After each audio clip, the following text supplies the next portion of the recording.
But I didn't realize that I was working on healing my inner child that whole time through that shit. I didn't realize it because I was fucking depressed. I feel that. You know what I'm saying? And through healing and therapy and all that shit, like inner child was born. And my literal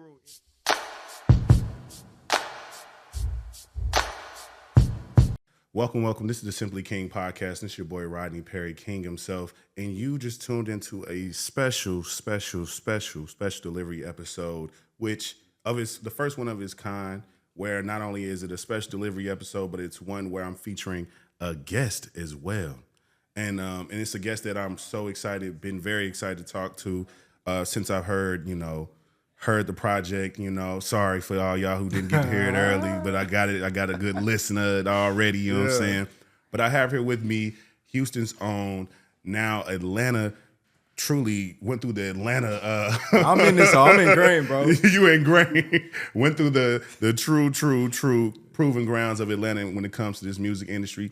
Nonsense, but it's truly showing up in the music and the work. I have here with me Dee Ace. Yo, what's up, bro? What's up, my brother? What's happening? What's happening? I'm feeling great, man. I'm feeling good, bro. This is gonna be such a good conversation. First I want to tell you that this is hell of a connection, and one that's so unique because our area codes from where we from are damn near, they're like only a digit apart. Really? What's your area code? It's 731. What? And 713. Yeah. You see what I'm saying? I didn't know that. Yeah. That's crazy. And I always noticed that when I moved to Atlanta that was a thing. Yeah. When I started to meet people who was from Houston, I was like, damn, this is crazy. This kind of look like you. That's Kind of like the fine. same joint. Yeah. So, hell of a connection that who would Right. have ever thought, because it's not like it's a lot of places that got a 731 area code where I'm from. So it's very much a funny little, little thing. You know what I'm saying? Yeah. But let's not waste no time and tap right into the things. So Let's get to it, man. let's talk about you. Let's talk about you, bro. Shit, bro, I like to say sometimes I'm an open book depending on who you are. But you just so happen to be one of them good folk, my good brother. So what's up, bro? That's it. Look. Let's get to it. And I pride myself on being able to get anybody to say whatever they want to say to me. You know what I'm saying? And I think that's the beauty of it all. But so, born and raised in Houston. Mm-hmm. What side? So I'm from Sugarland, right? Mm-hmm. But where I'm like, my specific area in Houston is like kind of like the middle ground for so many different things. Mm-hmm. I'm like right in the middle. I can get to everything kind of in a flash. Yeah. As big as Houston is too. It's big. So I grew up everywhere. Yeah. I was everywhere. I knew a lot of people. Just growing up in Houston, we was everywhere. It's almost like we was born to drive. You know what I'm saying? Because it's so big. Like you got people from all over. We just be everywhere. So I claim the entire Houston. I don't care what side you from. Bro. If you from the H, you from the H to me. Like I love that. It's I all love love. that. Like True hometown kid, for you know real. what I'm saying? I just love the whole city, the whole culture. And I can tell based off the music and what your influences have been. Like you stay true to it. Yeah. But I think that for a lot of people, you have to either lean into it real hard. If it's like, look, I'm gonna be, I think New York rappers had that, had that thing to kind of decide about themselves. Like, are they gonna be really, really hard on that, on the boom bap, on the, sounding like that gritty New York sound, or are they gonna like try what to they be started different? it from? Yeah, or they gonna try to be different. And I like Right. I like how sonically it seems like you know exactly how you sound, exactly how it can come off, what you like to kind of, put a little Houston flair on certain things, but you also found your own unique voice. And I think that really matters. How long you been rapping? You know what's crazy? I was just having a conversation about this. Somebody asked me this yesterday. For real? Like last night. Mm-hmm. Like what? Just all them like introspective questions. Like what made you want to do this? How'd you get into this, right? Facts. So I've been rapping my whole life. I don't know. It's crazy. On some inner child shit, right? Mm-hmm. So what really made me want to start rapping was Bow Wow. No bullshit. Shout out to Bow Wow, bro. Bow Wow was the first, like, cause he was a kid. When we was kids, 90s babies, I'm like, damn, bro, this is some like kid he's older than me, but damn, like he's big as fuck. Like if he could do this shit, I could do this shit. But I'm not really like, yo, I'm about to go chase being a rapper. I'm talking about just doing this shit in the crib. I'm like, let me start writing some raps. So I started writing raps. I'm probably like 8 years old, right? I've been doing that shit for years. Kind of just kept that shit to myself. Didn't tell nobody. I just had like a rap book that I would write, like, quote unquote. I always told myself I was working on an album. That was always my thing. That was because like. Well, people say, you know, your first project, your first major release is always you had your whole life to do it. Exactly. You know, I've been writing that shit forever since I was 8 years old, for real, bro. That's what's crazy. And so my mom's, so we had this ritual, right? Like every Sunday after church, we had to go to the gas station and get the newspaper. This when newspapers was in and shit. Oh yeah, right? yeah, it had the funnies in it. You know, so if you know, we got the big stack, like the whole, like with everything, the sales papers and everything for the week, right? Yeah. So in those sales papers, there's stores like Best Buy, Circuit City, and in them sales papers, what new CDs, what new albums is coming out this week, right? Yeah. So I'm like, yo, I'm looking through them shits, like, yo, I need this album, I need this album, I need this. Mom, can we go to the store this week? I can't drive. I'm a kid. Like, can we go to the store this week? All right, we can go over there. Yeah. On a Tuesday, mind you. On a Tuesday. For everybody who don't remember, on a Tuesday. Music used to be released on Tuesdays. Albums used to drop on Tuesdays. This is before it was Friday. So I'm getting the sales paper on Sunday. Yep. You know what I'm saying? And I'm like, Ma, Tuesday these albums come out. Can you take me there? So I always been infatuated Where'd you buy with music from? Like, what store? Yeah. Best Buy, Circuit City. Okay. See, niggas don't know the intricacies. Ooh, right? Circuit City is a throwback. That's a throwback, bro. That Circuit City was my favorite, bro. I swear. That niggas don't know about Circuit City. They didn't shut all them shits down, All right? of them. Even when they were still selling CDs, they shut that shit down. They turned it my hometown into a random ass like Bible building. Like they sell Bibles out there. I'm like, For real? I'm That's like, this crazy. is so imagine just a store filled with just Bible type things. Yeah. Like I'm like, this is crazy. This used to be Circuit City. Used to be Circuit City, bro. So Circuit City was my shit. If Circuit City didn't have some, we can go to Best Buy. That was like my second option. My mom's, funny story. Shout out to moms. My mom's would always try to go to Walmart. Why? Niggas don't know, or maybe they do know, Walmart only sold clean versions. Yes. Only. They didn't sell explicit albums. Yeah. My mom's, when I was young, she used to always make me get clean versions. Mm-hmm.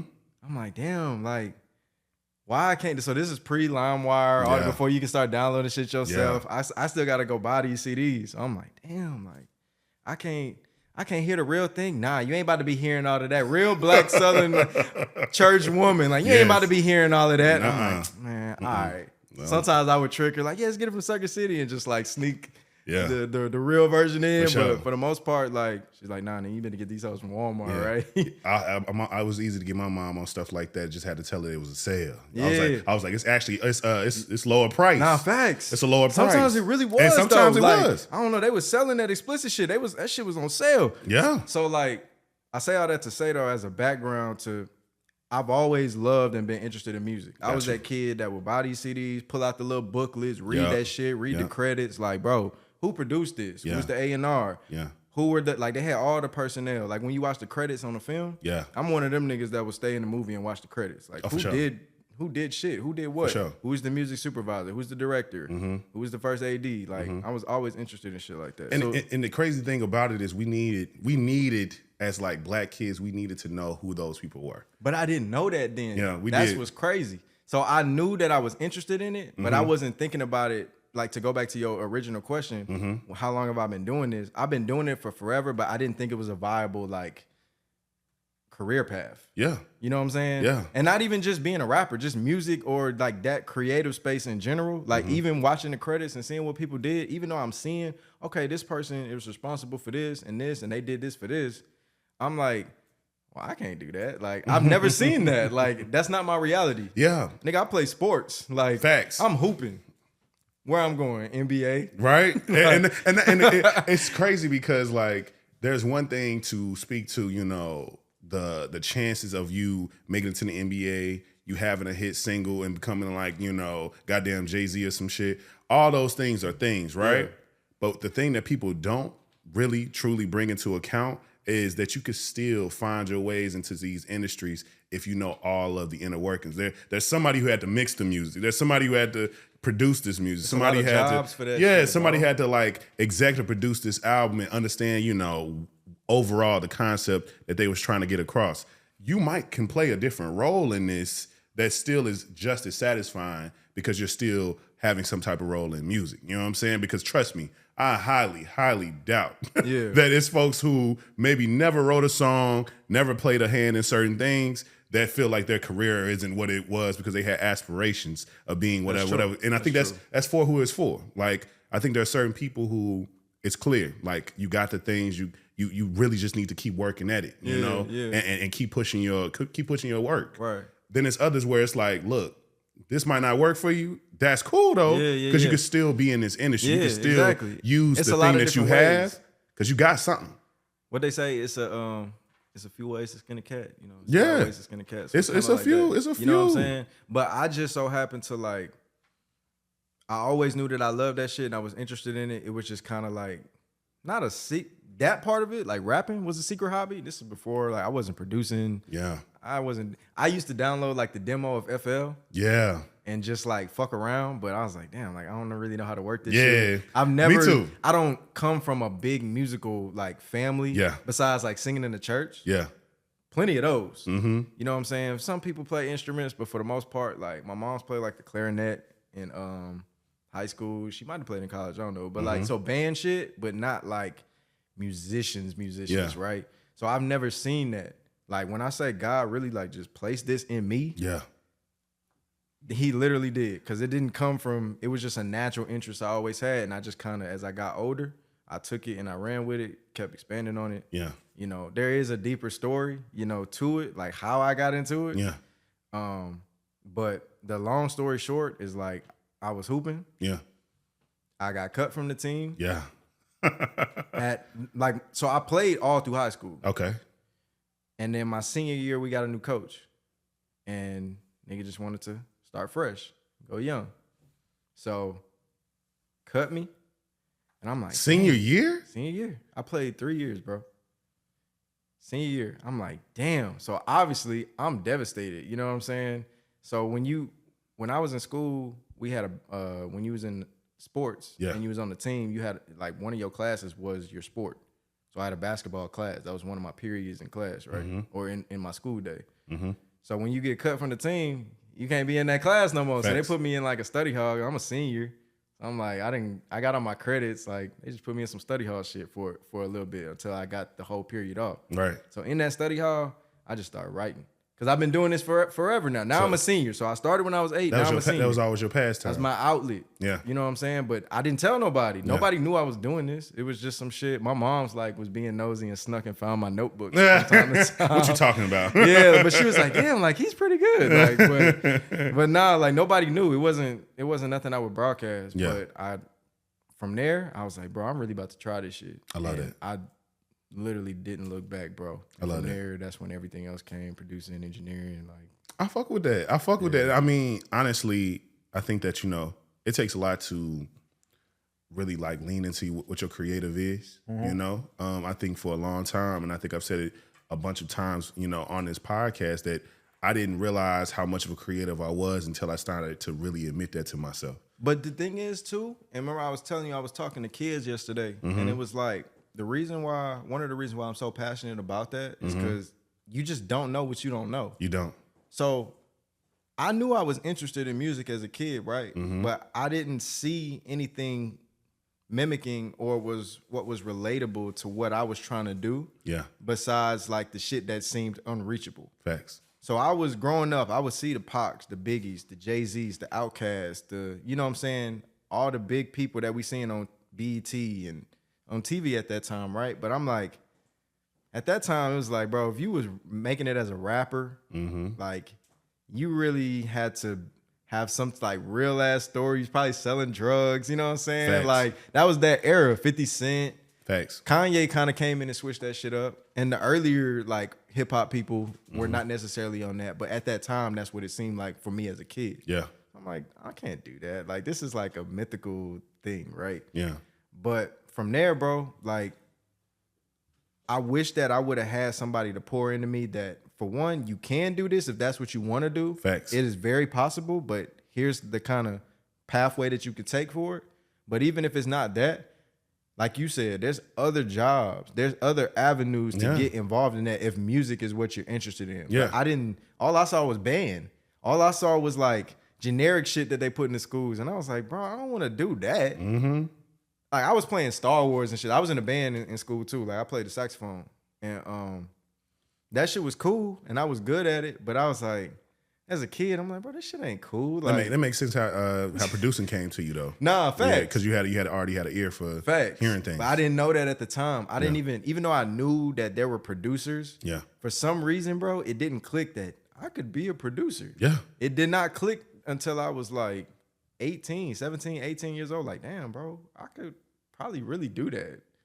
But I didn't know that as a kid. Nobody instilled that in me. You know, like, bro, you could do this. So that's what I'm trying to do is like, and just creatives in general. Facts. Because creativity is kind of like a stigma, right? It's either like some people say, I'm not creative, which I always tell people, yes, you are. You just haven't found what you're creative about. Facts. So everybody's creative because we were created from an ultimate creator. So how can you not be creative? Yeah. It's like a disservice to God. You feel me? For sure. Like, no, bro, you're creative for one. But two, it's like those things aren't pushed. It's like, be a lawyer, be a doctor, be a astronaut, be a whatever. And it's like, that's cool. Those are great things. We need those. But like, we need these things too. Oh, yeah. Who made this movie? Who built this setup? Somebody designed this shit, right? Yeah. Who did that? Yeah. What job is that? Yeah. But you don't really hear that a lot in school, right? Like, you're taking a class for this, unless it's like higher training, college, technical schools that can kind of get into it more. Facts. Like, hone into that niche, right? But it's not really like that when you growing up as a kid in grade school. They don't really have that many classes like that. You No, feel me? they don't. And I think that it's all about, because creativity, being creative has a lot to do with not being controlled. Yeah. Having independence. Yeah. Like being a creative is like automatically a entrepreneur's type of industry. You know and what I'm saying? they frown on that, right? It's like they kind of half-ass push it, right? Yeah. Oh yeah, like we promote entrepreneurship and all Oh, that for sure. shit, right? And then it's like, but there is a failure rate, and like a lot of people don't make it, Yeah. and it's like, bro, like you just tried to uplift me, and then as soon as you did, you like shot my shit down. Like, sure. bro, you probably can't do this, so you need a backup plan. Yeah. Like, bro, I don't have a backup plan, bro. It's this, and then it's this, and then it's another route of this. Like, bro, there's no backup. Yeah. And I think that it's funny because like once you opt into what your creative thing is, so much of it is not only is it inherently entrepreneurial, but it's also has this nature of control, where you can have more control over your life. You automatically become an owner of IP. You automatically become That's important. all these things that are businesses in themselves, and they rather have you do this for other people or do this for other entities so that they can have more control over you. And to stay on that same vein of like just on some industry type shit, I think that we're in Atlanta, and I think that Atlanta is the city. Shout out to Atlanta, bro. I love Atlanta, man. Right, me too. We're in a city where since I moved here, I think I probably could find a random ass CD somebody handed me back in 2011. You moved here in 2011, right? Yeah. So I came the year after you. I was 2012. And so everybody is trying to be their best rapper self. Yeah. And in a city It's like the Atlanta, thing, like, how do you believe that you learned how to truly be able to stand out and be somebody who can actually be taken serious, and not kind of shunned as like, oh, you one of them rapper niggas who just yet one of the million who trying to get their shit pushed. How do you stand out in that when it seems like the saturation is so thick? So that's a really great question, and it's something I think about a lot, bro, because being very honest and truthful, like, I hate telling people I'm a rapper. I don't have that same feeling when I say I'm an artist. Right. But when I say I'm a rapper, because there's like this connotation to it, right? This negative connotation sometimes. It's like, oh, another one. And it's like, God damn, I'm not knocking anybody that tries to do this shit.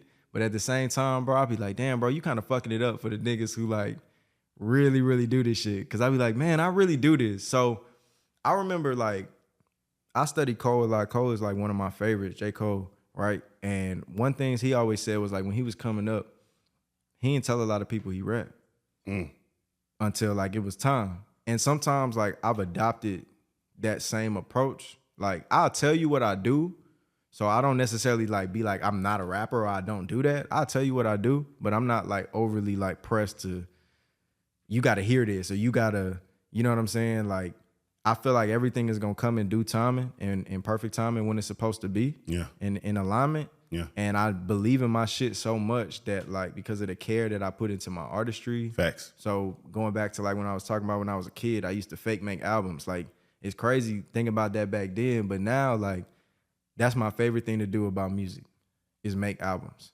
I don't really like I like making songs and just making music in general, but my favorite thing to do in music is make cohesive bodies of work. Yeah. You know, like putting some shit together. That's like my way of putting a film together. My way of, and I do that too, but like that's my favorite thing to do in life is make albums. And that honestly, that is a point to point out because we definitely have the industry has changed to a it's singles, not like that. To a very singles heavy. And I grew up from the album shit. That's why I grew up from that shit, right? For sure. But to answer your question, like I took that much care into my music, into my artistry. Yeah.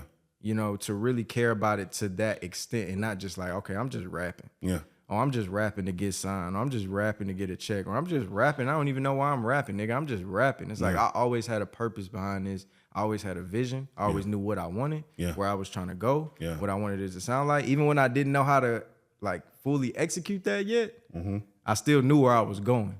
So it's more like, and then me being a producer helps too. Yeah, I can imagine. You know, sometimes they clash, but for the most part, they go hand in hand, and it helps me as an artist. Yeah. By being a producer because I care about the entire sound of it. Yeah. Just everything, bro. And you bring another element of knowing how to be a role player. Yeah. Too. And I think that's something that that a lot of artists don't always know how to do that well. They Yeah. they just know how to be in the middle. Yeah, They know how to be the star. Yeah. They know how to, that's the role that they want to play, that focal point. Yeah. But that's not always the role that you need to play, even for your own project. Exactly. Like sometimes you like, if you sitting here and you got your name on your album in multiple different spots, that means that people should understand that you play multiple roles and making this thing happen. Yeah. But if in reality, for the people who was actually in them rooms in the studio with you, it's like, nigga, all you did was this. You slapped your name on executive producer. Dude, that shit happens a lot. But in reality, it was really a team of executive producers you had to make this happen. Yeah. You just vetoed what you wanted and what you didn't want. That's not just executive producing, You had to really have your hands and your opinion on everything, you know, and like truly have some care around it.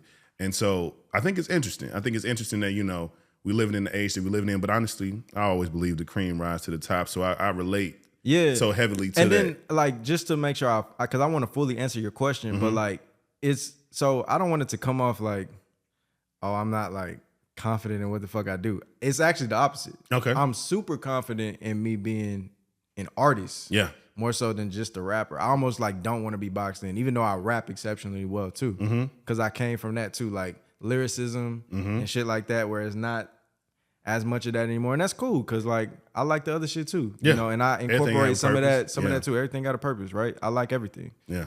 But I really make sure that the lyricism stays alive too. Yeah. And I come from that. And so it's almost like a silent confidence of like, oh, like, yeah, when I say I'm a rapper, like, even though I hate saying it, you probably think, okay, I'm just one of them other ones.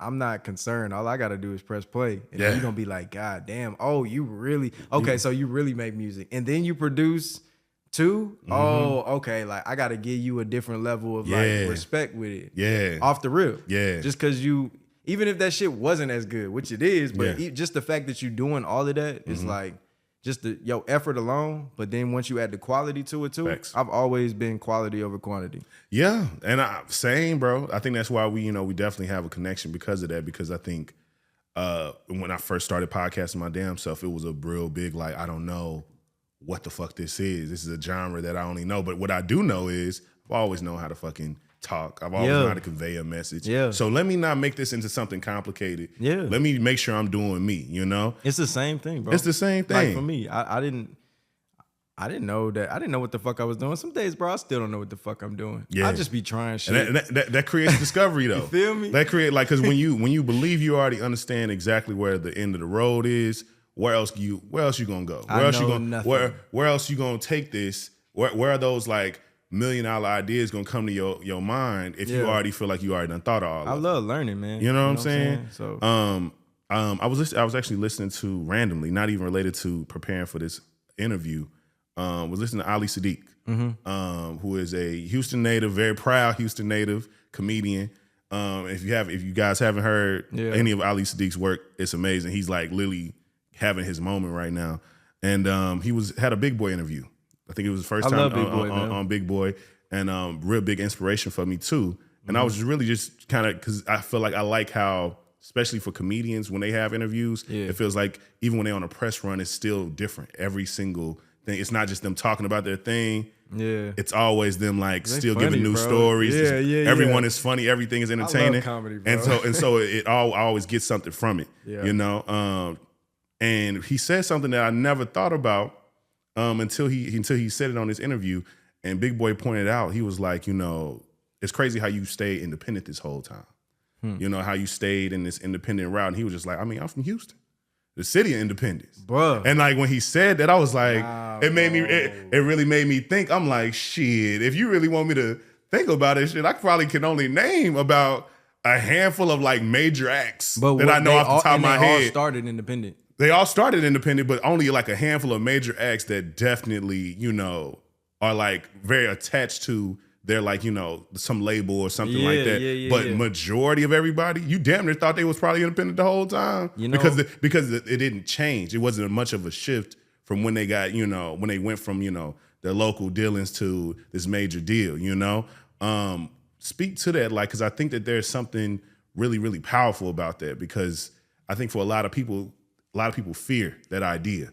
And honestly, it makes, you know, me even more proud to be Southern, because I think we always have been innovators in certain things. And especially when it comes to music, is that the culture that I've always seen from places like, you know, when you come up in LA, when you come up in New York, is that we got to, you know, go stalk the labels and go try to find somebody to give your shit to. And you got a demo you working on, you trying to push it to somebody. While, you know, so much of, you know, Southern rap as a whole has always been big on like, we gonna still do our own thing.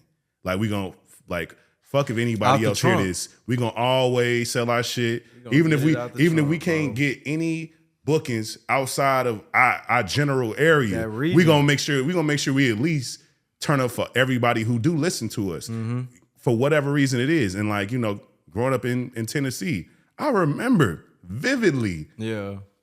I think it was like, man, when Gotti came out with like 5-star was the first time that I think he had any major deal. Niggas knew Gotti for over 15 years. I've known Gotti for a long time.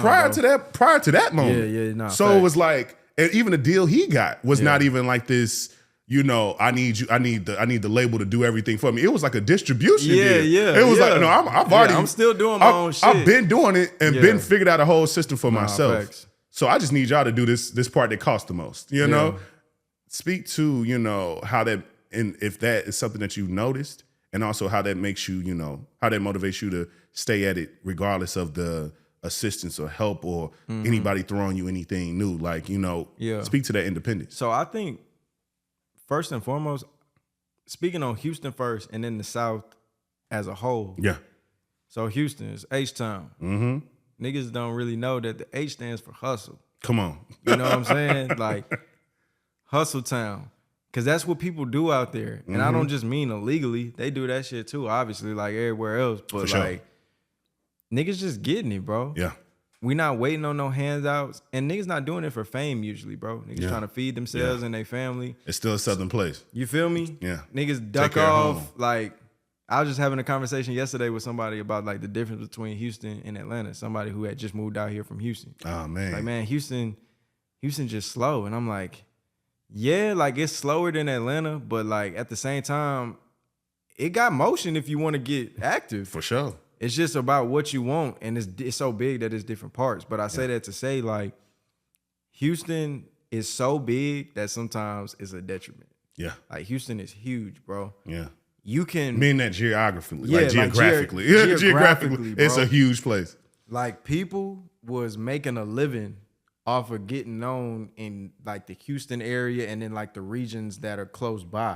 They didn't have to do shit else. Yeah. And niggas, like I said, they wasn't like striving to be famous. Mm-hmm. They wanted to be known for their music and get their money, but nobody was like, bro, I'm trying to be the biggest in the world, global. Like, most niggas wasn't thinking about shit like that. It was let me be the biggest in my neighborhood.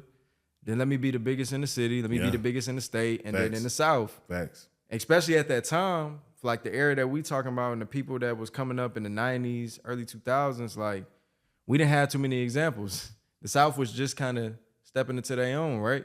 So it's like, bro, we just trying to get it out the mud. And they did. And that's that's where we come from. Same thing in like Louisiana. Cash money. You know what I'm saying? No limit. Like all them niggas. Houston. Everywhere in the South. So it's just like that culture of the South. Like, bro, we ain't waiting on y'all niggas.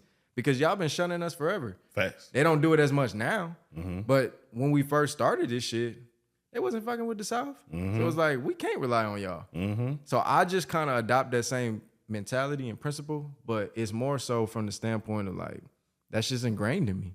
That's just who I am. Like, I'm not waiting on you to give me something. I'm gonna figure out a way to get it on my own.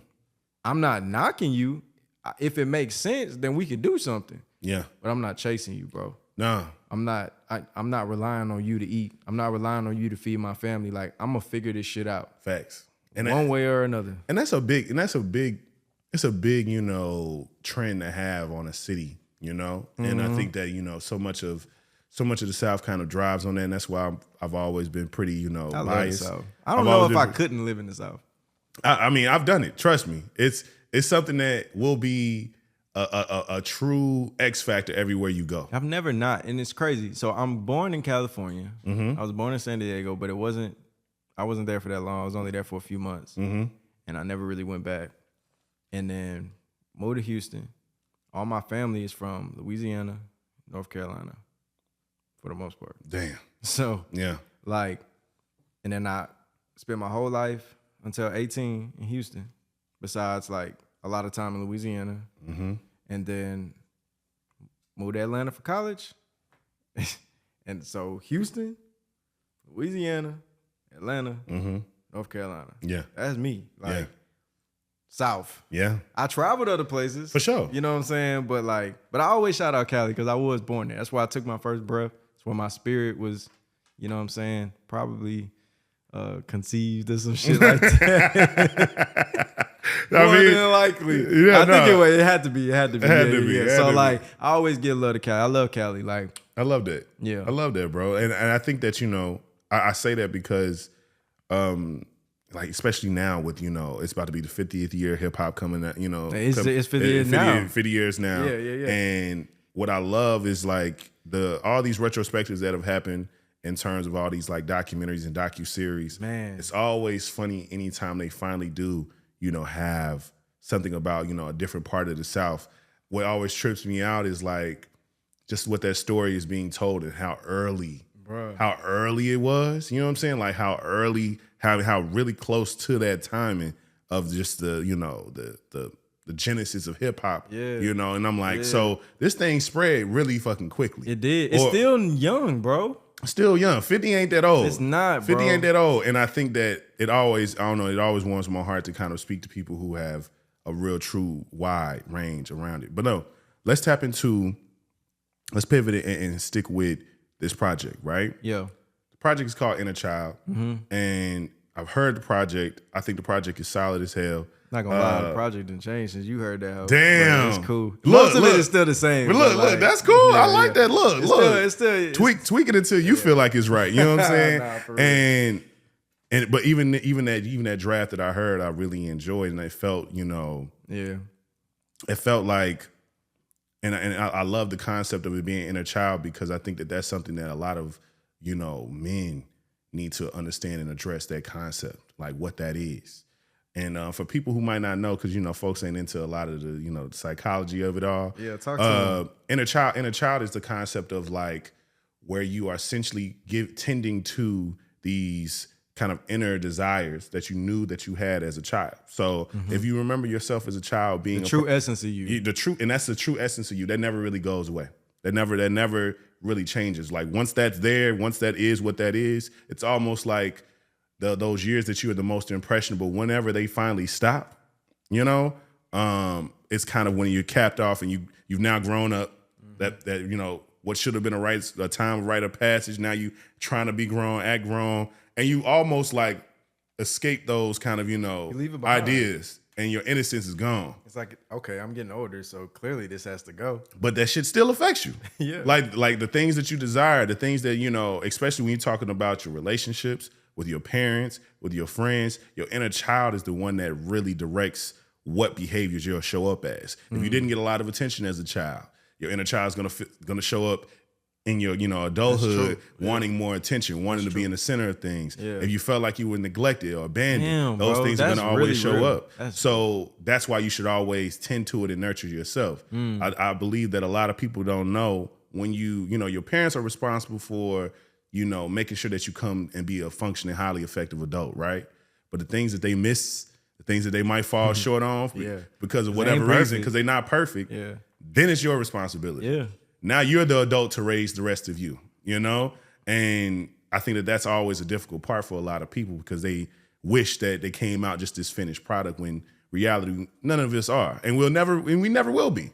We're going to die still being like, man, I still forgot how to, I never made time to learn how to do this. So I never made time to figure this part of my life out or figure that part of my life out, whatever it is. And I think that that's really a big emphasis on those things. So, Inner Child, what was it about this project that made you want to title it Inner Child specifically?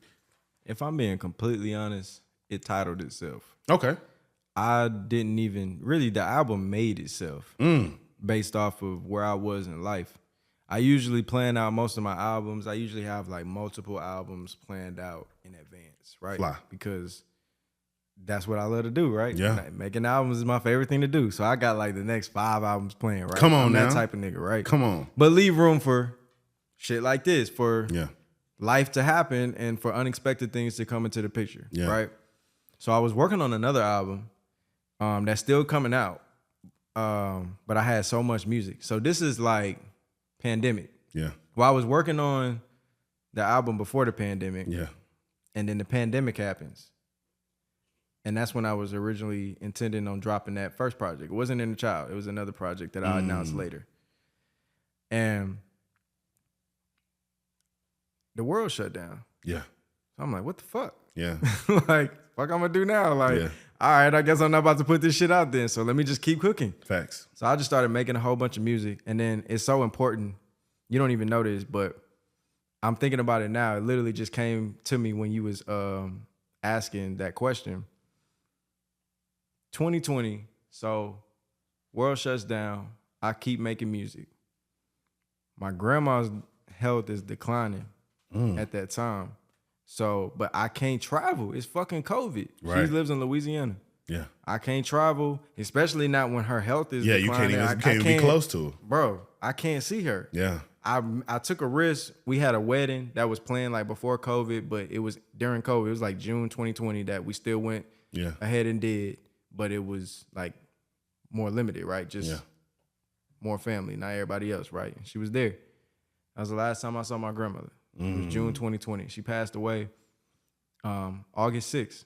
I don't know if I was supposed to say what date today is, but nigga, it's August 6th because it's for her. Oh, shoot. It's August 6th, 2023. Oh, my God. 3 years ago to the day, right? Man. So I went through like a shout out to grandma. Depression, stopped making music for a few months. Got back into it probably like late 2020. Yeah. And then really dove like heavy into it 21, top of 21. And the album made itself. Man. I thought I was still working on other shit. And I was like, bro, this is different. Like, it's a different sonic sound. Like, this is not the same shit that I was working on. Yeah.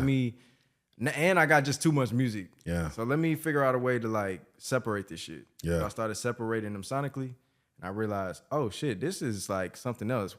And I just started to listen to that batch of sonic songs because there was a lot of them by that point. And I don't know, it just came to me. I was like, Inner Child. And it's crazy because at first I was like, okay, that's like, usually when I name my albums, I name them themes.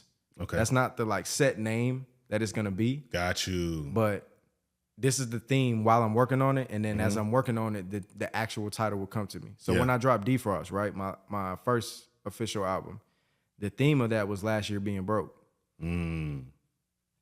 throughout the process of the album, the name Defrost came to me. Damn. Right. But the last song on the album is called Last Year. So it's like, I still like, you know what I'm saying? But that was that's kind of how that goes, right? So Yeah. for Inner Child, I was like, all right, we'll theme it Inner Child and we'll figure it out. So I finished it. But in the midst of it, I was like, bro, this name keeps sticking. Like, I can't think of nothing else. I was like, fuck it. I'm just gonna go with Inner Child. And I was like, it makes sense. Yeah. But I didn't realize that I was working on healing my inner child that whole time through that shit. I didn't realize it because I was fucking depressed. I feel that. You know what I'm saying? And through healing and therapy and all that shit, like, inner child was born. And my literal inner child was like reborn, bro. And so I started during that time doing shit that like I used to do when I was a kid. Hooping more. Yeah. Going to the bookstore. Yeah. Picking out new books to read. Sometimes like during COVID, to get out the crib, I would go walk the mall. Like I was a kid, but like not necessarily to buy anything, but just for one to get the fuck out the house. Facts. And just move around. But also just like, I don't know, like I just used to do that shit as a kid. Take myself to the movies. You know what I mean? Like whatever. Anything that I used to do, even like reading, right? When I was in college, when we were in college, I started reading heavily for knowledge. Yeah. Which is cool. Yeah. So I started reading all types of shit that was feeding me knowledge, whether it was on my craft or just the world in general, right? Yeah. Anything. Self-help books, all that type of shit. I was real big into that. Yeah. I stopped reading like for pleasure. So during that time, when I said I started going to the bookstore again, I started picking up books for pleasure.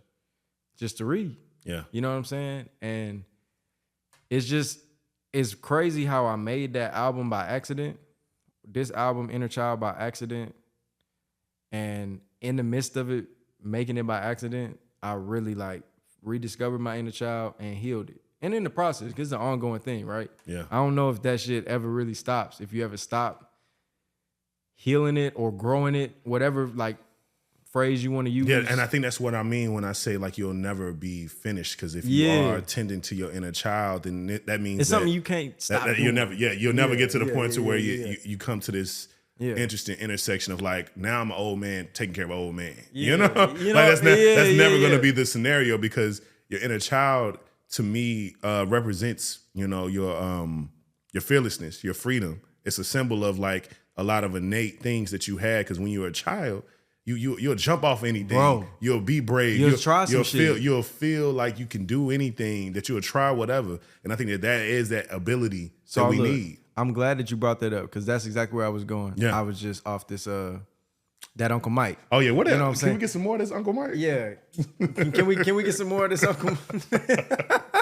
But this that Uncle Mike. Shout out to Uncle Mike, right? For sure. But so what's crazy is during that time, right? So I'm talking about all this shit that I was going through. It was just a dark time. It was a lot of shit going on, right, in my personal life and just shit, right? Yeah.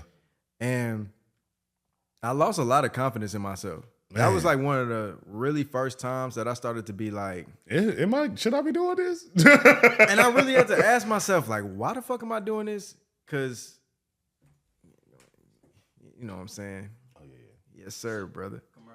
Commercial break from Uncle Mike, bro. Appreciate you. Uncle Mike is gonna laugh at this, bro. I just want to take a moment out on some inner child shit. Shout out to my Uncle Mike, man. Oh yeah, like sponsored by Uncle Mike, bro. You feel me? Let me get a little bit of this.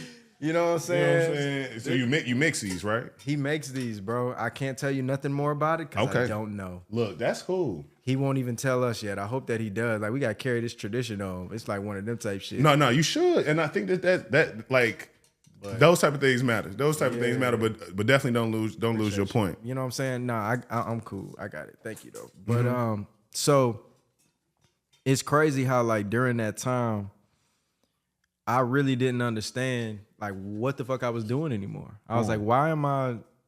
It started to feel like a job. For the first time, music started to feel like a job because I started to feel like an adult, and I was like, "What the fuck?" And then because you had to get certain results. So what people don't understand, like from our era, right? Yeah, we got out of college. Yeah, we're starting our lives. Yeah, and the world shut down. Facts. Just a few years. After. So we're like. And then not only just the world shut down, but even before it shut down, that shit was changing rapidly. Big So time. all the shit y'all taught us from K through 12 to on to college, if you went to college, or just life in general, it wasn't the same principles that y'all taught us because the world was changing. It wasn't as easy to buy a house. All that shit went out the window. So many things changed. So we trying to figure this shit out, right? Yeah. So I'm like, yo, like, this is not going according to plan. I'm starting to like get down on myself. I'm like, what the fuck? Like, can I do this? Should I just like pivot and try some other shit? Yeah. Like, I don't know. I really had those serious conversations and doubts within myself. But I just kept working. I just kept working on my shit, kept working on my craft, kept working on my inner child, my mental health, my physical health, spiritual health, all that. Yeah. And then, bro, the album just appeared. Bro. Almost like magic, bro. Like God it just happened, bro. I just had these songs and I was like, bro, these are hard, but they're not for this album. The album that's coming after. No. Oh, another one. Yeah, it's coming but after. You knew. It felt like you knew. This is different. This is not this. Got you. And I was like, all right, like maybe I'll just like put a batch of songs out before that project comes out. But it turned into something even bigger. Bro, like to really, speak to that, because hearing what I heard, I really can say that, the music is definitely solid as hell. Yeah, it's cohesive as hell.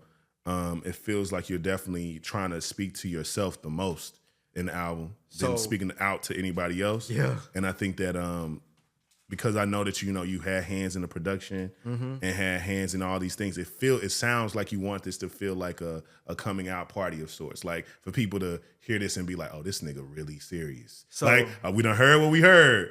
But this nigga really ain't playing with us now. And I don't know if that was intentional.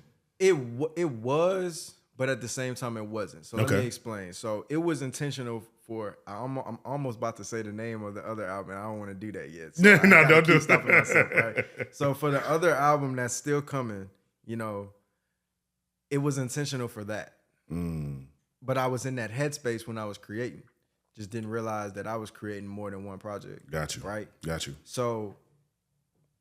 But it was also intentional from the standpoint of like, when I was working on Inner Child, bro, the fulfillment that I got from myself made it an album for self. Because I was healing myself through that process, right? So I made that album for me, but not intentionally. It just kind of happened because that's the space of life that I was in with like I said, the depression and just everything that was going on around that time. I was trying to get myself back into it. And I did. And I healed myself. I grew through it. So the album is a very like interpersonal, intro perspective album. And I kind of described it as when I started to realize that I had another album was, all right, so I got this other album that I've been working on. Because mind you, I ain't dropped the album in 5 years. So that was weighing on me too. Because I was working on the other album, as we'll call it. 2 years later, after Defrost drops, COVID happens. Yeah. So I'm like, damn, I was planning on putting it out then, but then COVID fucking happened. So that kind of, I didn't know what the fuck to do at that point. And then, I started working, just kept working. And the Inner Child came. Yeah. And then in the midst of Inner Child coming and everything that I was going through, it became therapy. Yeah. It was always been therapy. Music has always been therapy for me. Don't get it twisted. But like it was like something serious at that time. I can imagine. Like it was a dark, dark moment for me. And I was in the crib. I couldn't really go nowhere like that. I wasn't one of them folk we was in Atlanta, right? Yeah. Atlanta was open. That bitch was wide open. I was not one of them. Yeah. I didn't know what the fuck was going on. I was in the crib, bro. Yeah. You know what I'm saying? And I just like being at the house anyway. So I'm like, oh shit, I get to be at the crib. Like, nigga, I'm posted. Like, you feel me? Like, I'm not going nowhere. I don't want to see y'all folk anyway, right? Mm-hmm. But so I made the album for me. Yeah. And it really is truly an album for me. And I described it as like, that's where I was getting at. I described it as like, if the other album is a wide scope of everything, the other album is like a direct sequel to Defrost. It's like Defrost was about college. Yeah. This is like what happens after that. Facts. What happened to you? Yeah. It's that. Yeah. It's my life in chronological order, the same way Defrost was. Yeah. Like that, right? Yeah. Inner Child is the good next step, Inner though. Child is like if someone did a deep dive in the middle of making that other album, and was like, you know, the movies that it starts like, I bet you're wondering how I got here. You know what I'm saying? It just starts you right in the middle of the shit, and it's like some crazy chaos going on. You're like, I bet you're wondering how I got here. Yeah. Let me take you back, and it's kind of like that, but it's that like this is a snapshot of this moment in time. Yeah. The other album after that is like the wide scope of the whole story that I was telling. But Inner Child happened right in the middle of that shit. That makes sense. You know what I'm saying? So I made it for me, but I really hope my intention is also for it to heal and help others, like, but internally. I feel the that. Same way it helped me, I want it to help you for you. No, that's you good. Know what I'm saying? And I think that, you know, I think it will do that. I think with the final touches that you put to it, and once it finally comes out, I think it'll do a lot of things to me. Yeah, appreciate that. But too, I want to speak to, you know, because I know a little bit about the rollout, and I don't know, you know, definitely stop me if I'm saying too much. But no, I definitely want to speak to this the part outline. of rollout too. So like, yeah, you know what I'm saying, the outline of what this rollout is, because I think there's an art to it. I think there's an art to rolling out music. I think I wrote down what I said, and you're acing it. Pun hey, intended. That's fire. You acing the idea. I'm of trying rollout. to ace life, nigga. Because like, you feel me? I always been a good student though. You feel me? So, I want to speak to that. Like, Niggas I think graduated. it's not only just the music itself is solid. You put your foot in that, but also you have visual components to this. You have a very intentional release frequency. Yeah. This interview itself, it all feels very intentional. I think it's going to definitely yield great results because you put so much energy into it. You're going to get something back from it. But let's speak to that. Like, I think rollouts have changed a lot. I've always been, pretty intrigued by the idea of, artists' rollouts in general, because I think that that's a big role. And I think also that's why I produce my own content the way I do. For the people who've been paying attention to me for however long, I do cover arts for every single episode. Yeah, original, absolutely do. Original cover arts for every single episode, even if it's simple use, or it's by the elaborate. Photoshop. Yeah, I use Photoshop. So I literally, I basically am self-taught graphic designer, and I'm forever, and I'm forever, doing. And I think that was a way to continuously keep myself sharp too. But in my mind, I looked at every single episode that I'm doing as almost like a single in a way, So it's like I have a certain vibe attached to it. Yeah. You start the episode. It's a certain song that's gonna set the mood. Yeah. I'm coming into it. I'm letting you know. I'm giving. I'm thinking about the intro of my guest. I'm thinking about how to pull the best information out of them and the best responses out of them, so that you leave being like, oh, I'm gonna make sure I follow them. I'm gonna make sure I keep up with them. Yeah. I'm gonna make sure I know who this person is based off of just this cosign. Your intentionality. You know what I'm saying? Yeah. So I feel that shit to the max.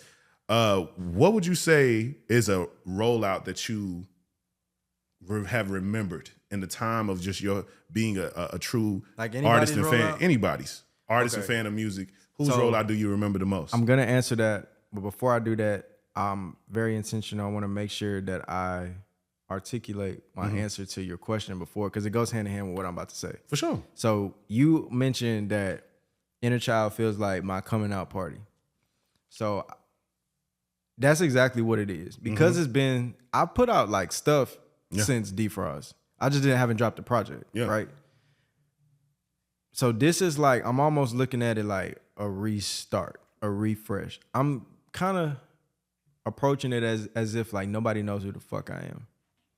And it's almost like the whole theme of this run that we about to go on is, who is Dee Ace? Like, who is this nigga?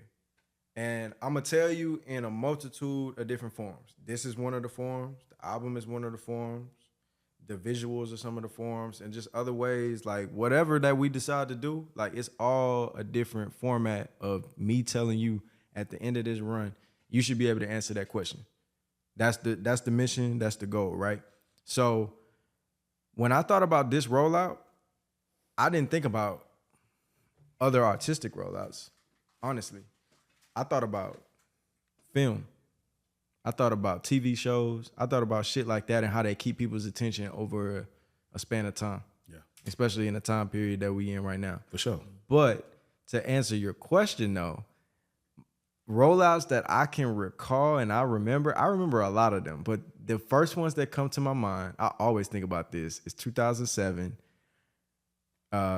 graduation versus I Curtis. was gonna say that. Oh, I was gonna say that. I think about that shit all the time. Because it was epic, bro. That shit was epic as fuck. It was epic. Kanye won, bro. You know what I'm saying? And I shout out to 50 Cent too, because I fuck with 50 Cent. But that graduation album was fucking crazy. And I remember it was so good. It was a point in time. I was always like Kanye gonna win, but it was a point in time in the midst of that. I was like, well, damn, no, 50 Cent, bro. That's what I was like. I was like, well, you know what, man? I bought both of them. That's what's crazy. So remember, I was telling you, we used to go to the store. I bought both of them. By that point, it's 2000. No, I wasn't driving yet, bro. I was not even driving. So mom took me. No, this was Curtis. Curtis, okay. So mom took me to the store. We probably went to Circus City or Best Buy or some shit. And I bought both them hoes on that Tuesday. Remember when they did that show on 106 and Park? Yes. Yes, bro. Like, yes. Dog, like, so that, I remember that. And it's crazy that nobody else did that after that. Bruh, they tried it. Remember Cole did that shit with Ye in 2013. With Born Center and was it Yeezus? Yeah. Yeah. You know, but it was a different time. And that was interesting to do. But it was with those smart. two. It worked for Cole. It was super, super fucking smart. Did. Shout out to Cole and Eve too. Yeah. And Dreamville. They had came to the AUC. I think they came to Morehouse that year. That was the year. Yeah, I remember that shit, bro. Yeah. That shit went crazy. I was in class. I think he had just got done. He spoke at Morehouse. He spoke at Morehouse, and I remember everybody was theorizing because I think he had everybody left class, bro. Just became inducted to Mason. Who? What Cole. That's what they said. That's what they said. Oh shit! I didn't hear that. They said that was why he produced that album because that was happening during that process. And the coming out was the coming out. Now you know the Illuminati. Right. You know niggas always talking, bro. Niggas always got some extra shit. I don't know. Cole, I don't know, bro. You my nigga, bro. I don't know. You know Illuminati. You know. Yeah, they ain't came to me. I don't know them niggas. but I was literally gonna say the exact same. I'm trying to think of another one. It's a good one. That's a great one. That comes to mind. Let me try to think of like an individual rollout that wasn't like a head to head. That's so honestly. If I could say 2014. Yeah. Forest Hills Drive. Okay. Staying on the scope of Cole. That shit was fucking brilliant. It was good. Bro. Even more in depth to it, where he was in his career. Yeah. So he coming off his first two albums. Yeah. The first album was not exactly what he wanted it to be. Well, Sideline Story, right? Yeah, which I love that album, by the way. But his initial first album was supposed to be Friday Night Lights, right? Cole, if I'm saying this wrong, just call me, bro. We can correct this. But I feel like I'm telling this story right. I think so. You know what I'm saying? Yeah. And the label was telling him at the time, we was just having this conversation last night. The label was telling him at the time, like, bro, we need a single. So that's where you got a lot of the like Sonics and shit from Sideline Story. Because he was trying to play that game at that time. Yeah. Born Center was like him kind of reverting back to his shit. I'm getting back to me. Forest Hills Drive was like, no, I am completely submerged and comfortable into my own shit. It was all produced by him, no features, right? He didn't. I think he had other producers on it, but no features. No features. No features. And it was the way that he released it. He didn't release it with any singles. Yeah. And that was crazy at that time. Yeah. So at that time, like, it was like, nah, bro. Like, we just gonna drop the whole project, bro, and that's it, you know? Yeah. And which shout out to Houston yet again. What was that, 2013? When Beyonce just dropped the self-titled album? Was that the one with the film? No, that was Lemonade, right? With the film? That Lemonade was the one with the film. Yeah. Beyonce was it was just a surprise drop, like no singles. Drop. And I think that was what made him know that it could work. Exactly. So niggas wasn't doing surprise drops. No. At that time, now it's like the thing. It's like, bro, everybody can't do that. Like, no, they can't. Right? But at the time, it was like, oh my God, this nigga Cole just came out of nowhere. It was like a week or so before. I was in college, bro. I drove to Best Buy on fucking, it's the one, kind of like off 20. Is it Caroline? On Caroline Street or Caroline Ave or some shit like that. I drove to the Best Buy, got that hoe after class type shit, right? Yeah. But he announced the album, and then he bought his childhood home. Yes. He was going around playing to people's cribs, bro. Yes. And playing the album for them in their crib. Yeah. At their, like, his fans. Like, nigga, DM me, I'll pull up to your house and play you the album on some headphones. Yeah. Brilliant. Yeah. And then they dropped the documentary. Yes. Brilliant. Met his mama. You seen the house. Brilliant. You seen all that. Yeah. And then the album dropped and it's a fucking classic and the shit like sells beyond. They were projecting that shit, I think, to do like 80,000. Yeah. And I was like, okay, he's cemented. Yeah. You know what I'm saying? Like industry wise. Like he was cemented for us, but like industry wise. But he did, it definitely. And for the people that like were not there from all the way day one. Yeah. That was like the mainstream fans too. Everybody that was like, nah, bro, he's gonna be able to perform them songs forever. Hell yeah. And others, of course, too. But like that, like, okay, like he's good. Yeah. So that rollout always stands out to me too, especially because at that time, like I was trying to figure out how I could do this. And like I was getting into it. I was putting songs out. I'm like, bro, I'm still trying to figure this shit out. Like, so he was my main inspiration. And he influenced so many people. I remember hearing shout out to Terrell Hill. Yeah. Shout out to my dog. I literally I remember when Terrell was still going by, I met him when he was still going by High Def. Yeah. Was his rap name. Yeah. And I remember hearing him. He was playing some music for me. And I remember he played 2 tracks. And it was one that was, he wrote about him being like kind of going through insomnia. And then there was another track that he played that he was kind of like a lot more excited about. I can't remember the title of it. But I think the reason why I can't remember is because I remember my critique more than I remember the title. Yeah. And I was like, my nigga, you sound like Cole.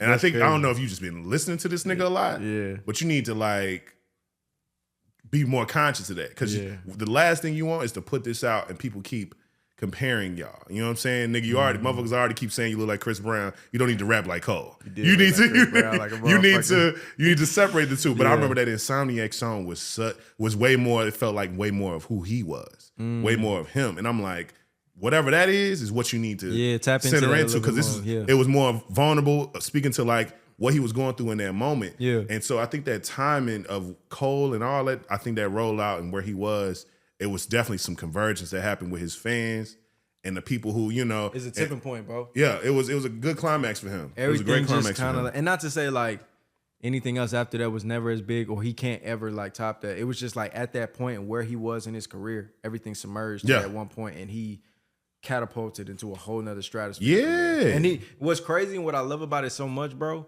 is that he betted on himself. Facts. He betted on himself. Honestly, no bullshit, bro. That's why I have this chain, bro, because like it reminds me to like keep rolling the dice on my own shit and bet on myself. Cause like, bro, Cole, I would not be sitting here right now with you if it wasn't for Cole. Bro. Because I feel that. Cole, remember I was saying like when we was growing up, there was a stigma and a type of rapper that you had to be. Mm-hmm. And then Kanye came, he switched it up. For sure. Opened it up, for sure. So he started it. Shout out to Kanye. Kanye is a huge influence for me, especially when it comes to that album shit and how every album got to be different and just a different sound. But Cole made me feel like I could rap my story and people will fuck with it and I can inspire people. Because Cole did that shit for me. And he was like, I fuck with a lot of artists from that era. Tough. Drake, Kendrick, Wale, Big Shot. I fuck with all of them. Wiz, like I was on all them niggas heavy. The blog era, like I wish I came up in the blog era. Man, I wish. What a time. That shit would be perfect for me, bro. What a time. I wish. You know what I mean? But bro, Cole is the nigga that made me feel like I can be myself. Yeah. And I can make this shit pop. And I ain't never stopped since. And that's strictly off of him, bro. Off the rip. So shout out to Cole. Cole's fans are dedicated. I was one of them niggas. I showed him. I just met him, bro, and I showed him a picture I took with this nigga. That was 2010. Friday Night Lights had just dropped. He came to Houston. He came to PV. Yeah. And me and my brother, is my business partner and everything, bro. Like we drove down there, and my other bro, man, we all drove to PV from Houston because it's like kind of on the outskirts of Houston. It's like historically HBCU, you know what I'm saying? Mm-hmm. And we got in there for like $20 because his first album hadn't even dropped yet. We paid $20 for them tickets, bro. And he was going around, it's like in a basketball gym or something. Yeah. They had set up a stage and shit. And then after that, he went around like just talking to all the fans. And like he came up to us, bro. We took a picture with this nigga. Fast forward, like that was 2010, 2011, something like that. Fast forward to like now, like I was able to like show this nigga a picture of that shit, like come full circle. I wasn't even rapping then. Well, I was rapping, but not like seriously. Yeah. To now, like, he made me want to do that shit. I kept at it. I'm like, bro, I got to meet this nigga. I got to get to this nigga. And I had never met him yet. Yeah. And I finally, like, met him, bro. And I was like, bro, nah, like, I've been waiting on this moment forever, bro. I got to show you this picture, bro. Like, if nothing else, he was like, he ain't had no dreads. Like, he got a fade, bro. He was like, God damn. Like, this is so long ago. He was like, when the fuck was this? I was like, bro, this shit is PV. He was like, PV, Prairie View? I was like, yeah, bro, this shit like 2010, 2011. He was like, damn, nigga, like, you still got that hoe? Yeah. I'm like, nigga, what? Yeah. I wouldn't even be standing here meeting you if it wasn't for you, bro. Like, I kept striving for this shit because of you, bro. So here we are, nigga. You gonna get this picture, you gonna get these beats, you gonna get these raps, bro. Now we locked in for life, bro. So, got to. You know? I think that's a perfect way to, I think that's a perfect way to, get to what we're gonna wrap this up on. Is speaking of rap, I got some trivia. I got a quiz, trivia. Shit. Give it to you, whatever. I've been sick, and like, he don't know these. It's not pre-screened. Nah, this is all new. So I don't know shit. Like you said in the beginning of the interview. I ain't say that shit. You said that you are Houston everywhere. You represent all of. Now I'm about to get all the questions wrong. They gonna be like, man, this nigga ain't from Houston, man. Fuck this nigga, bro. And it's Houston rap specifically because Houston is way too big of a place to try to do a quiz on Houston. But I feel like I took it easy. Okay. I feel like I don't know. I know a lot of Houston rap, but I ain't gonna lie, bro. I be smoking, so I be forgetting shit. But let's get to it. It is what it is. You know what I'm saying? I think you can do it though. I'm gonna know some shit. I'm gonna be able to tell you something to where they're gonna be like, all right, bro, he knows some shit. I got faith in you. So I got 6 questions. All right. So you can get 6 points. All right. You know? Let's get it. And I like a challenge. 2 easy, two mediums, and 2 hards. All right. All right. So let's all right. get it. So to start off with the easy one, I ain't even put the answer in here. That's how easy it is. Do you know the answers off top? I know the answer to this one. Okay. I put the answers to everything else. All right, but this one, I know it just to keep everybody involved. Finish the number. 281 330-8004. Hear my name, hit my number, hit me on the low, because Mike Jones about to blow, bro. Okay. I bought that album, and my mama didn't know I got the explicit version. We didn't even get the clean version. I was like, nah, mama, this for Houston. Nah, you couldn't do that for Mike Jones. This for Houston. I need the real shit. What a time. Back then, they didn't want me. Now I'm hot. They all on me. Man, what a time. That was a hell of an album, too. Shout out Mike Jones. Shout out to Mike Jones. That was a hell of an album. album. And hell of a gimmick, too. Hell of a gimmick. It was literally like probably Man, the that most shit was genius. Local. It was I was probably calling the most that number 2. local idea that went mainstream. Bro, they couldn't. They had to stop. They can't never use that number again. Hell no. Like, bro, they had to X that number out of the digital history. Truly. So next question is, what is the real names of the members of the rap group Underground Kings? And I got multiple choice. Broderick Davis and Cameron hold on. Williams. We don't even got to do the multiple choice, bro. We just gonna stop that right there. You know what I'm saying? We got Chad Butler. Okay. And we got Bernard. I don't know his last name. I'm not gonna hold you. I get it to you. Bernard Freeman. Freeman. I did know that. Shout out Bun B and Trill Burgers, bro. I love UGK. I got a song on my album on Inner Child called UGK, bro. Yes. I love UGK. Yes. Wild and Dirty is one of my favorite albums of all time. They're one of my favorite groups of all time. Shout out UGK. Shout out to Peace, UGK. MC, bro. Rest in peace. I love y'all niggas to death.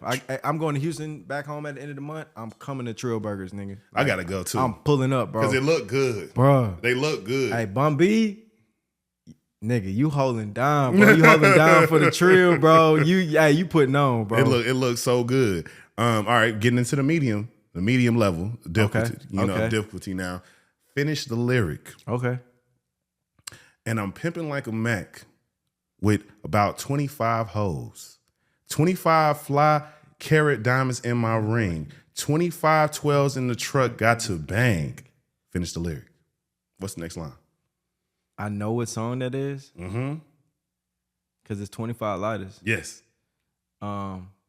But off the top of my head right now, I'm not gonna lie, bro. I don't remember. But if you started, I bet you I'll pick up with you. Make moves to make a quick 25 million. What fucking verse is this? I know this is Fat Pat's verse. Stars diamond and rolling. Yeah, play that hoe. Cause I know that's my shit, bro. That's my shit. But that's the weed. You said, no, that's the weed. I gotta hear. It's one of them shits like, bro, I be rapping, bro. I got a million songs in my head at all times. You gotta play that hoe, and then I'm a know. Let me see if they got it on. Actually, yeah, they do. They do. I definitely got it. I be riding around that hoe all the time, bro. But That's that Screw for real, bro. That's that OG right there. Rest in peace, Fat Pat. One of my favorite rappers of all time.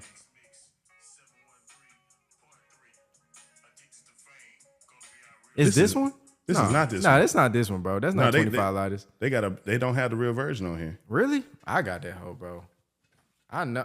I for sure got that hoe, bro. Okay. While we get that pulled up. Yeah. Next question. Next question is, this is yet again another finish the lyric. Okay. I'm pumping in the clip with the wind blows. Every 20 seconds got me peeping out Like my a window. Investigating the joint for traps. Blank, blank, blank. That is Ghetto Boys. Yes. I sit around. I'm pumping in the clip with the wind blows. Every 20 seconds This is got hard me without the beat. peeping out my window. Every 20 seconds got my peeping out my window. Investigating the joint for traps. Robbing little, nah. That's a different line. And robbing little kids for bags. That's the same song, but that's a different line. I'm pumping in the clip with the wind blows. Every 20 seconds got me peeping out my window. Investigating the joint for traps. I keep wanting to say robbing little kids for bags, but that is not that is the same song, but that is a different verse.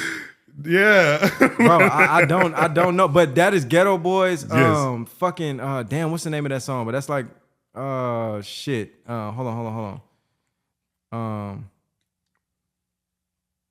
Fuck, bro. I've been drinking too much today. Oh, that's cool. What's the name of the song again? It's Mind Playing Tricks on Mind Me. Playing Tricks on. Yeah. I just drew a And fucking the blank. line is checking my telephone for taps. Check. Yes, bro. At least I had it round like robbing little kids for bags. No, I was you like, won. bro, like I mean, know it was- that's my shit. It was very At least very I know rhymey. I've known the songs every time you. Bro, it's harder. It without was the very beat. rhymey, but you got it. Okay, now we're getting into the hard questions. Okay. Let's get it. Now, both of these have to do with the people's names. Okay, the artist names or who knows? Who knows? Okay, all right. So, what is the real name of the historic independent music executive that had hands in the careers of Lil Wayne, Scarface, Floyd Mayweather, to name a few? Jay Prince. Jay Prince. What's his real name?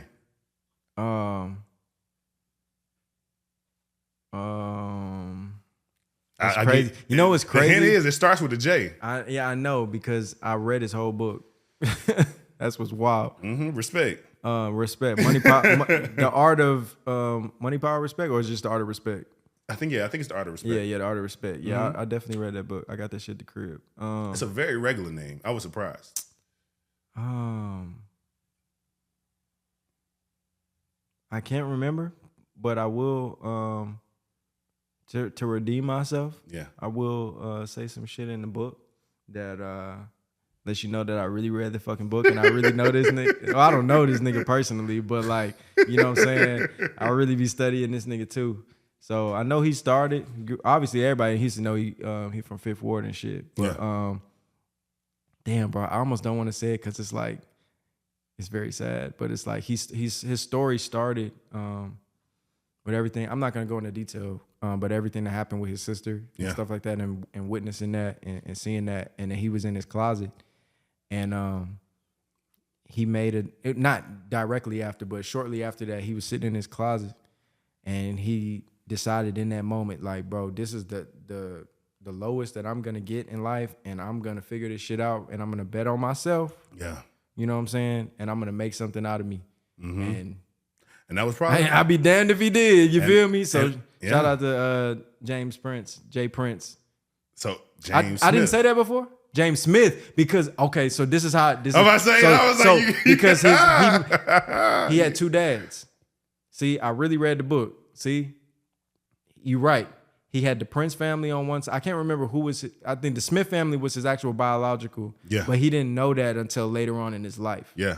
So, but yes, the Smith family. But then he equally. I'll give you that because you represents the said Prince James. You didn't family. say James before. No, I That's good didn't. enough. I thought you I just did. I said said Jay Prince. And then Yeah, that's- James Prince, but yeah, James Smith too. Yeah, like that's his real side of the family that he didn't know that was his real dad. I think it was Adam. I can't remember if Adam was his stepdad or I think Adam might have been his stepdad. But yeah, I read the book, nigga. Fire. I love it. Yeah. Last question. Christopher Edward Martin has had a hit in multiple decades. Hasn't had a hit? Or has. Okay. Has had hits in multiple decades throughout his career, making music with the likes of KRS-One and Drake. What is his stage name? Christopher Edward Martin. Christopher Edward Martin. What is his stage name? He got songs with KRS-One and Drake, so that means he's been out since the 80s. Fuck? Who the fuck is this? He from Houston. He's from Houston? Yes. Okay, hold on. Christopher Edward Martin. God damn. Hey, that's a good ass question. Hold on. Nah, bro. Christopher Edward Martin. Think about producers. He's a producer. Yeah, I'll give you that. Hint. Okay. Yeah. He's a producer. KRS-One to Drake. But he got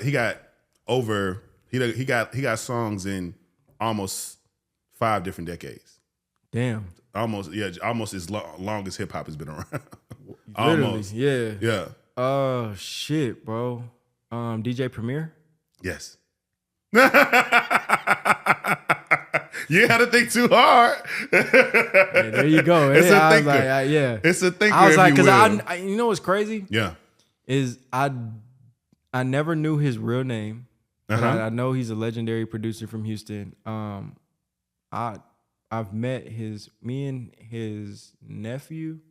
His nephew's a producer. Shout out to Sly Drexler. Grew up around same area, same people. We're not like super See, like I didn't close, even know but this. like This dope. yeah. But we did. It's crazy. We did a podcast together like years ago, and that was my first time meeting. I knew who he was, like just from like running in mutual crowds type shit, but I didn't like have a personal relationship with him. And we did a podcast together, and he was like, "Yeah, like, this is me." I'm like, "Oh, nigga, that's you." You know what I'm saying? And then like, I learned later on, like, "Oh shit, like." DJ Premier is his uncle? Like, what the fuck? Like, small world, but like it's Random. Houston, so it's like it makes sense.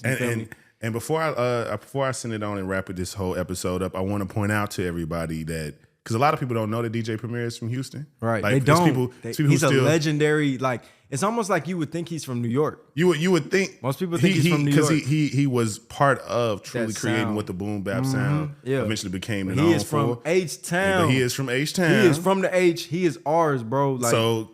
Shout out to Christopher Edward Martin. Yes. Shout out DJ Premier though, for real. Like, shout out to DJ Premier because he still is actively out here making hits to this day. Yeah, not for real. For sure. Like I can't wait to work with him. For sure. So my send it on portion of the episode is my call to action. I want you to tell the people so we can wrap this thing up. What vibe do you want them to listen to the music on? In the car, at the crib, whatever. What vibe do you want them to be on when they hear your music? So off the top, my first answer is always gonna be in the car. Okay. Because I make my music for that shit. Okay. So, just being on some Houston shit, like, bro, my shit for the whip. Okay. So ride to that shit for real. That's when you're gonna get the most out of it. But I will say too, this particular and specific album, if you have a day job and you're in the office, or even just like if you're like an entrepreneur and you're working and it's a space where you can like work with music on or something like that, put it on then too. Because it's like, it's going to get you through. And it's one of them inspiring moments to keep you going on whatever, like keep you in the right mindset to keep chasing whatever it is that you're chasing. Whether you're in a day job chasing some other shit, or if you're in a day job chasing a promotion, or if you're an entrepreneur chasing your dreams and your goal, whatever it is that you're chasing, I make music for the chasers. You know what I'm saying? Shout out to dream chasers too. But like, for the chasers, for the niggas with dreams, for the niggas with goals, for the niggas with ambition, passion, purpose, you feel me? I love that. Like, but definitely, first and foremost, always, if you can do me a solid, all my fans, anybody out there that fuck with me, if I drop some new shit, if it's possible, if you can hold it, always listen to my new shit first in the car. Come on now. You're going to get the most out of it every time. If you can't wait, I get it. But if you can, you got to spin the block with that shit. I love that. You got to. I love that. Got to. I love that. Bro, this has been dope. This shit been fire. We did a thing. Yeah, we did. And I want to really thank you for even allowing me to be the one to speak to you about this project. Yeah. I really, really enjoyed it when I first heard it. And can't wait to, play it, but also, add it to playlists and tell other people that this is what they should listen to. And especially if they in a certain space. Yeah. It's like, hey, actually I got something that you could probably listen to that, It's like real specific. speak, like, you know, what to I'm speak to, Yeah. this time, or like check this out, for any reason, just because. Right. Because I think music is medicine in that way. Yeah. So I think that, I love that you put so much intention behind it. So I really appreciate, even giving the opportunity to do this. Nah, for sure. I appreciate you too, bro, for having me and Yeah, let listening to my story. Bro, let everybody know how they can follow you. So y'all can follow me everywhere. It's always the same. Dee Ace, Texas. That's DeeAcetx. I always, say like, come take a ride with me. You know what I mean? Like that's my thing. Yeah. Like I make shit for you to ride through life with. Like that's my shit. That's fly. That's fly. That's my shit, bro. That's so fly. come take a ride. I know everybody trying to be moving to Houston right now and shit. We can take a ride. We can take a ride to Texas. do, though. But we can take a ride a lot of places. I'm trying to go global. You Yeah. feel me? I want to hit everywhere.